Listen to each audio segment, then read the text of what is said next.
Washington, D.C., 1909. The most vigorous president in American history handed over power and quietly fell apart.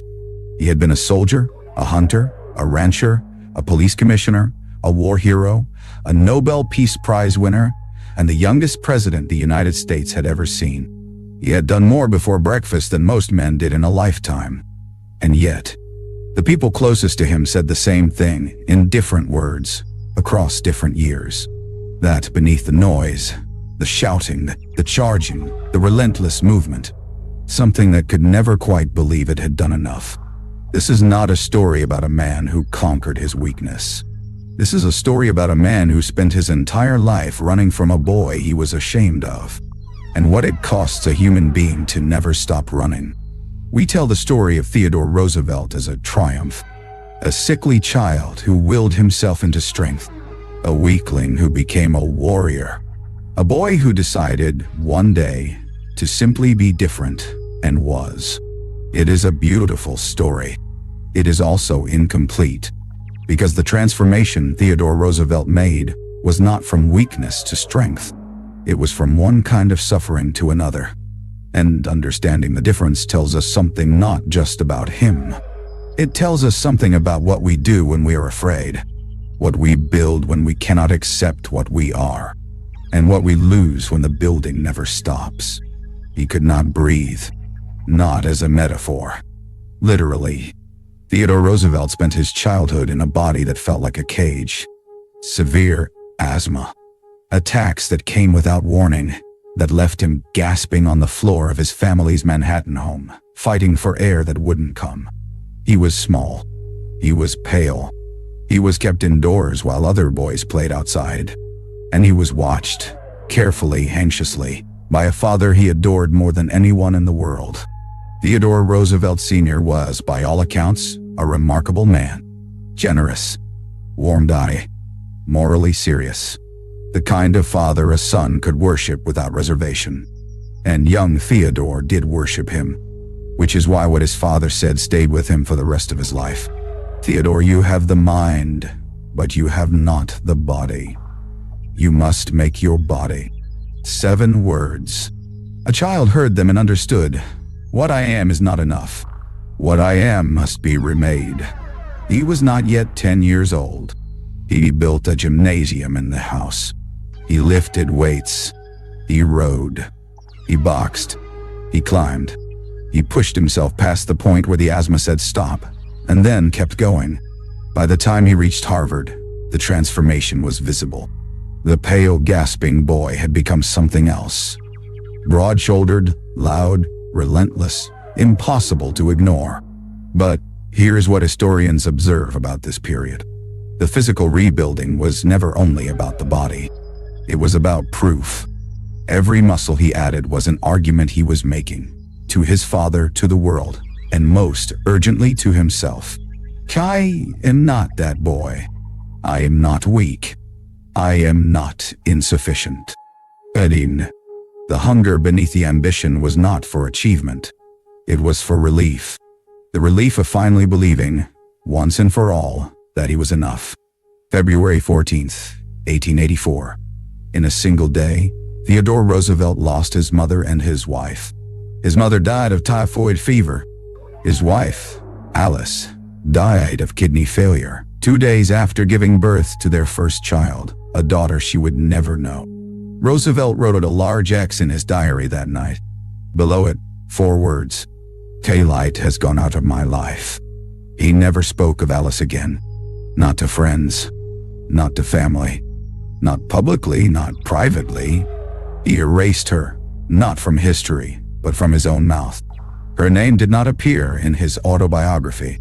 He never explained why.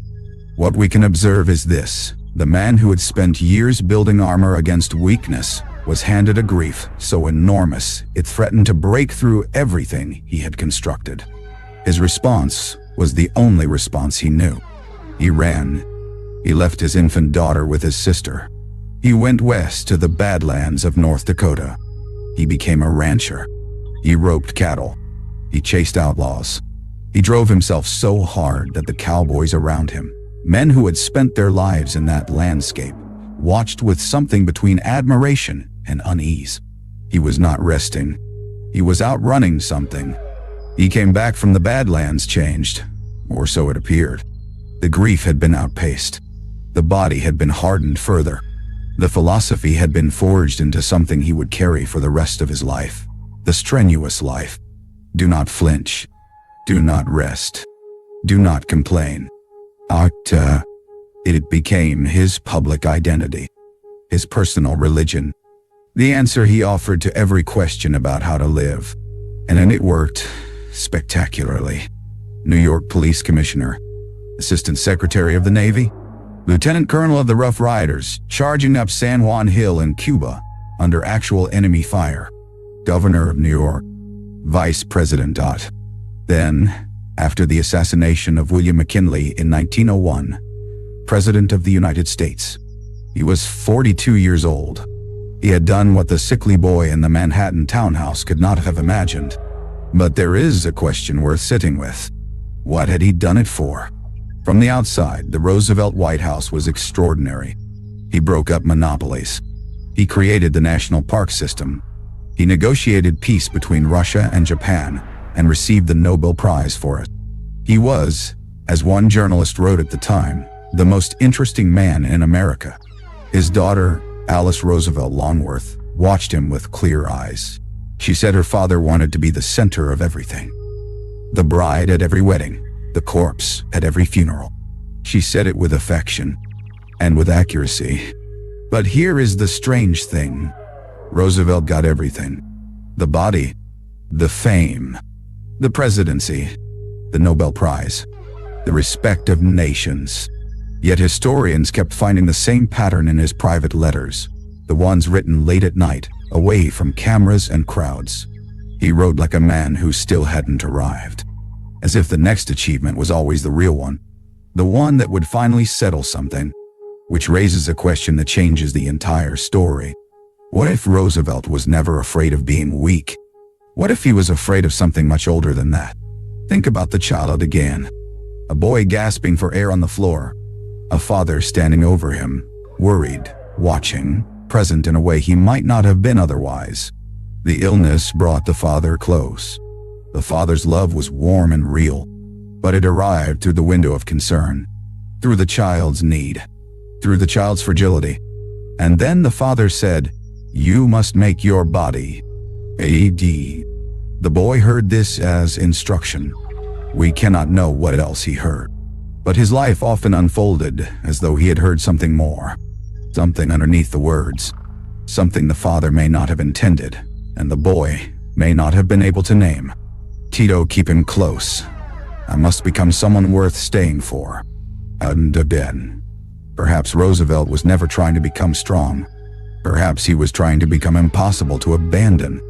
We cannot say this with certainty. The historical record does not give us that. But look at the pattern. The strenuous life, the charging, the noise, the refusal to stop, not just in youth, not just in ambition, but deep into old age, past the point of reason, past the point of safety. What if it was not a philosophy of strength? What if it was the only language he knew for something that had no other words? The tragedy wasn't that Roosevelt feared weakness. The tragedy was that he may have mistaken love for achievement and spent 60 years trying to earn back something that had never actually been taken from him. After the White House, he could not stop. Africa. Too. The Smithsonian. The Great Safari. Then something stranger still. In 1913, at the age of 55, Roosevelt agreed to lead an expedition into the unmapped interior of the Amazon, a river no Western explorer had charted, through terrain that had swallowed men whole. His companions were worried from the start. He was too old. The jungle was too brutal. The risks were not calculated. They were reckless. Roosevelt went anyway. Deep in the Amazon, the river turned lethal. The canoes broke apart on hidden rocks. The food ran out.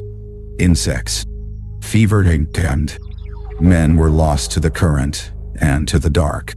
Roosevelt himself contracted a tropical infection in his leg that sent his temperature above 104 degrees. He began to recite poetry in his delirium.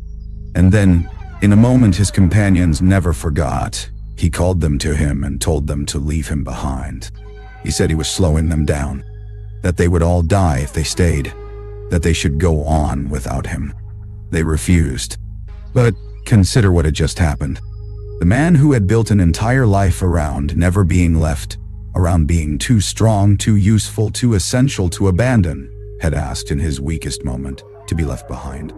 The warrior, for one night in the Amazon, became the boy again.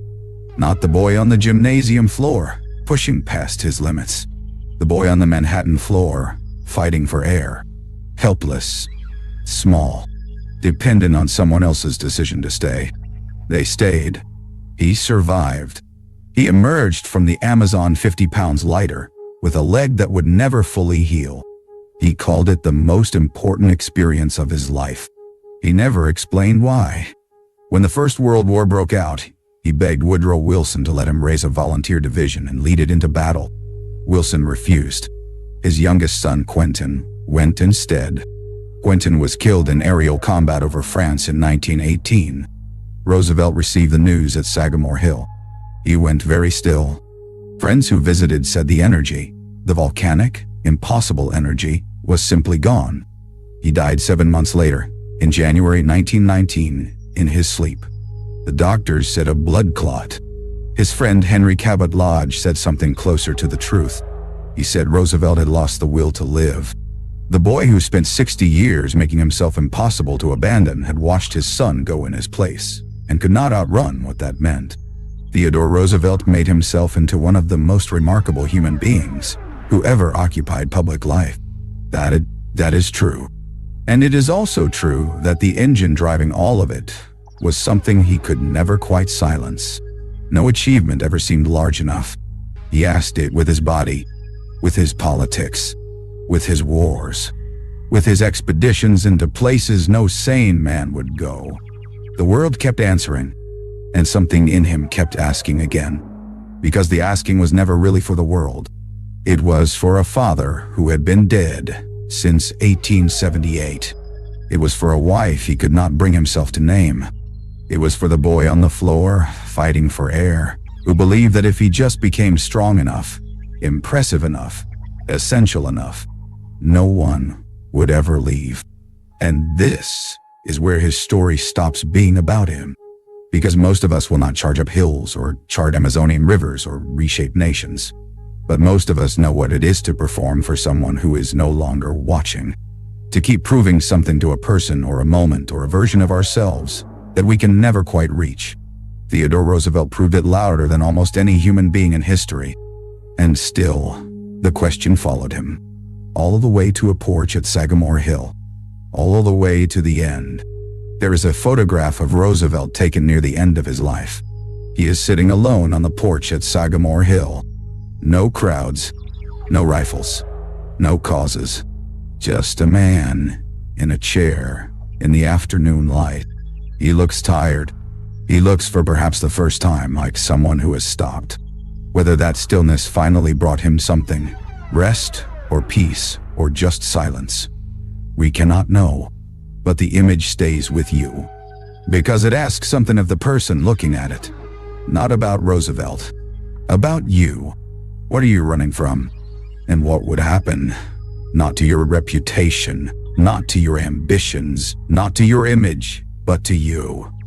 If, just for a moment, you stopped. Keith, this story stayed with you. Quietly Human explores the hidden psychology behind extraordinary lives. New stories every week.